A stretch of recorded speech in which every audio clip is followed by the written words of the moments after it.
Shalom, que Dieu vous bénisse, que sa grâce demeure sur vous. Je suis le prophète Anne-Josaphat et nous sommes à la prière de toute possibilité, la prière des miracles. Nous allons écouter un témoignage et ensuite nous prions. À très bientôt. Shalom papa, j'espère que vous allez bien. Je veux faire un témoignage. Depuis longtemps, je souffre d'une maladie qu'on appelle la constipation et je pars à l'hôpital chaque fois pour ça. Mais un jour, j'ai prié Dieu en déclarant que je n'ai pas besoin de vous appeler. Mais je prie Dieu sur l'onction et la grâce de Dieu qui coule en vous, que je sois libéré de cette maladie. Et après ça, je me sentais libéré. Et aujourd'hui, je ne souffre plus. Vous êtes vraiment un élu de Dieu. Que Dieu vous bénisse et que Dieu vous protège.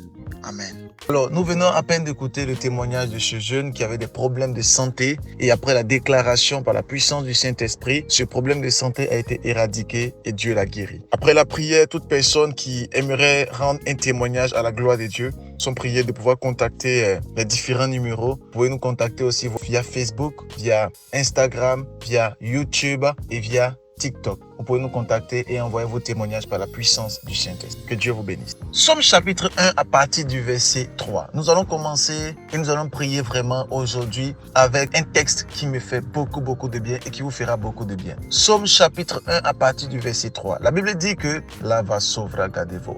Il y a des personnes qui sont connectées pendant que je parle, qui reçoivent la touche de l'Esprit maintenant au nom puissant de Jésus-Christ. Recevez la grâce de l'Éternel. La Bible dit: il est comme un arbre planté près d'un courant d'eau qui donne son fruit en sa saison. Il faut que vous puissiez comprendre, excellent enfant de Dieu, que si nous voulons donner du fruit, il faut qu'on soit d'abord un arbre. Jésus-Christ a dit clairement que si l'arbre ne porte pas de fruit, il sera coupé et jeté au feu. Il faut d'abord que nous soyons un arbre. Et quand nous sommes un arbre, il faut que l'arbre puisse porter du fruit. La Bible parle de l'arbre ici et la Bible parle de l'arbre comme la représentation de l'homme. Dieu prend l'image d'un arbre ici comme la représentation d'un homme pour dire à un homme qu'il doit porter du fruit. Et la Bible dit qu'il est comme un arbre planté près d'un courant d'eau et il donne son fruit en sa saison. Si jamais nous voulons porter du fruit dans tous les domaines de notre vie, porter du fruit dans notre mariage, porter du fruit dans nos études, porter du fruit dans nos finances, porter du fruit dans notre vie, il faut que nous soyons un arbre, mais que nous soyons plantés près d'un courant d'eau. L'arbre, c'est le symbole d'un chrétien.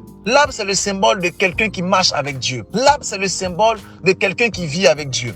Mais cette personne qui a donné sa vie à Christ doit être plantée près d'un courant d'eau. Le problème, c'est que beaucoup d'entre nous, nous sommes un arbre. Nous avons donné notre vie à Christ. Nous marchons avec Christ. Mais nous ne sommes pas plantés près d'un courant d'eau. Si nous ne sommes pas plantés près d'un courant d'eau, il sera difficile pour nous de pouvoir porter du fruit. Jésus-Christ a vu le figuier et il a dit: mais tu ne produis pas de fruits. Et il a maudit le figuier. Tout arbre qui ne porte pas de fruits dans la maison de son père sera maudit et coupé, jeté au feu. Je veux prier pour tous les arbres qui m'entendent et qui me suivent, pour tous les enfants de Dieu. Et j'aimerais vous déclarer que vous puissiez produire du fruit.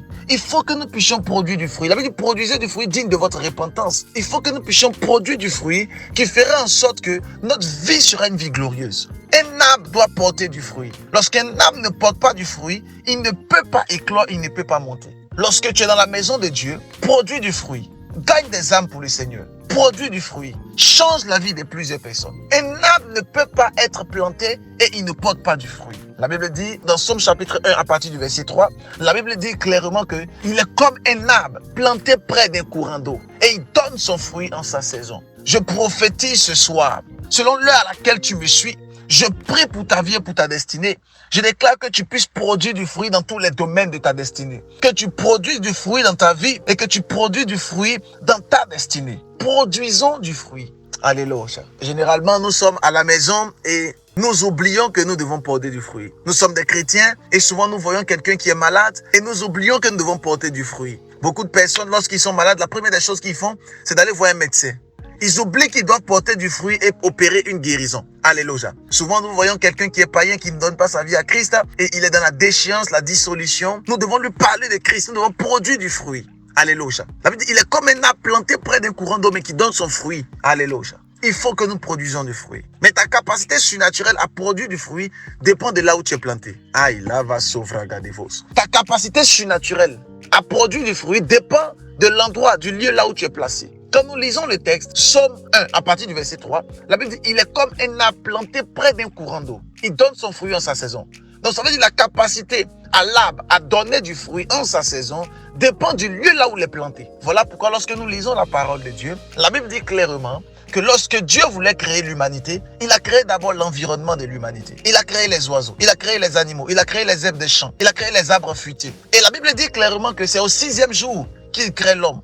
Et ensuite, il s'y repose. Il crée d'abord l'atmosphère de l'homme avant de planter l'homme dans l'atmosphère. Parce qu'il sait que si l'homme doit évoluer, il faut l'atmosphère de l'homme. Il faut l'environnement de l'homme. Si tu es un arbre et tu n'es pas planté dans un bon lieu, tu ne pourras pas éclore. Si tu es un arbre et tu n'es pas planté dans le lieu qu'il te faut, tu ne pourras pas monter. Si tu es un arbre et tu n'es pas planté là où Dieu a prévu pour toi, tu ne pourras pas. Tu ne pourras pas porter du fruit parce que le lieu là où tu es n'est pas un lieu béni. C'est comme un arbre qu'on prend et qu'on plante dans le désert et qu'on ne l'arrose pas. Il ne pourra pas. C'est comme quelqu'un qu'on prend et qu'on le met dans les difficultés. Il ne pourra pas. Alléluia. La première des questions que j'aimerais te poser, pendant que tu m'entends et tu me suis, à la prière de toute possibilité, où es-tu planté? Toi, l'arbre de vie, où es-tu planté? Dans quelle église tu te retrouves? Dans quelle assemblée es-tu? Dans quel lieu tu es? Tu pries dans quelle assemblée? Tu pries où? Parce que là où tu pries, là où tu te nourris spirituellement, est très important. Dans quel lieu tu es? Dans quelle assemblée tu es? Quelqu'un disait, dis-moi avec qui tu marches, je te dirai qui tu es. Les oiseaux de même plumage, ils volent ensemble. Dans quelle assemblée tu es? Soit dans une assemblée où la crainte de Dieu y est. Soit dans une assemblée où la grâce de Dieu y est. Si jamais tu es dans une assemblée où la grâce de Dieu, la crainte de Dieu est, tu es comme un arbre planté près d'un courant d'eau. Mais si tu es dans une assemblée qui est dans la dissolution, la perversion, les choses qui ne glorifient point le nom de Dieu, dans le fétichisme, la science ésotérique, c'est sûr que tu n'es pas planté près d'un courant d'eau. Ta capacité surnaturelle à produire du fruit dans tous les domaines de ta vie dépend de là où tu es planté. Numéro 1, dans quelle église tu te retrouves? Deuxième des choses que j'aimerais dire, avec qui tu marches? Tu fréquentes quel type d'amis? Quel type de personnes? Si nous fréquentons des personnes qui ont la crainte de Dieu, nous serons plantés près d'un courant d'eau. Somme chapitre 1, à partir du verset 1, la Bible dit, n'écoutez pas les conseils des moqueurs. Ne vous asseyez pas même en compagnie également des moqueurs. Avec qui tu entends? Avec qui tu parles? Si tu veux être un arbre qui porte son fruit en sa saison, il faut être planté près d'un courant d'eau. Et le courant d'eau est le symbole de ce qui t'arrose, de ce qui apporte vers toi la bénédiction. Sois positionné et sois planté avec des personnes qui t'arrosent. Voilà pourquoi j'aimerais te dire, sois auprès de Dieu, sois auprès du Maître, sois auprès de Jésus. C'est lui qui nous arrose. La Bible parle de lui comme l'eau de vie. C'est lui qui est le rocher des âges. C'est lui qui nous donne la vie. La Bible dit que cette dame, lorsqu'elle a retrouvé Jésus au puits de Jacob, elle a dit à Jésus, donne-moi de l'eau. Jésus-Christ lui avait demandé de l'eau. Elle dit à Jésus, tu n'as pas de cruche pour puiser. Et comment feras-tu pour prendre de l'eau? Et Jésus-Christ dit, si tu savais avec qui tu parles, tu lui aurais toi-même demandé de l'eau et il te donnerait de l'eau vive. Elle dit, donne-moi cette eau, Saint-Esprit. Donne-moi cette eau, Jésus. Parce que l'eau que Dieu nous donne est une eau vive qui est en nous et qui jaillira en nous jusqu'à dans la vie éternelle. J'aimerais te dire que Jésus-Christ est l'eau de vie. Et accroche-toi à Christ. Il veut te bénir d'une manière radicale et d'une manière exceptionnelle. Dieu veut apporter vers toi la vie dans toute ta destinée. J'aimerais prophétiser maintenant que tu reçoives la vie de Dieu au nom de Jésus-Christ. Que tu reçoives la vie de Dieu au nom puissant de Jésus. Que tu reçoives la vie de Dieu dans ta vie. Que tu reçoives la vie de Dieu dans ta destinée. Que tu reçoives la vie de Dieu. Reçois la vie de Dieu au nom puissant de Jésus-Christ. Je prie pour toutes ces personnes qui ont des situations compliquées.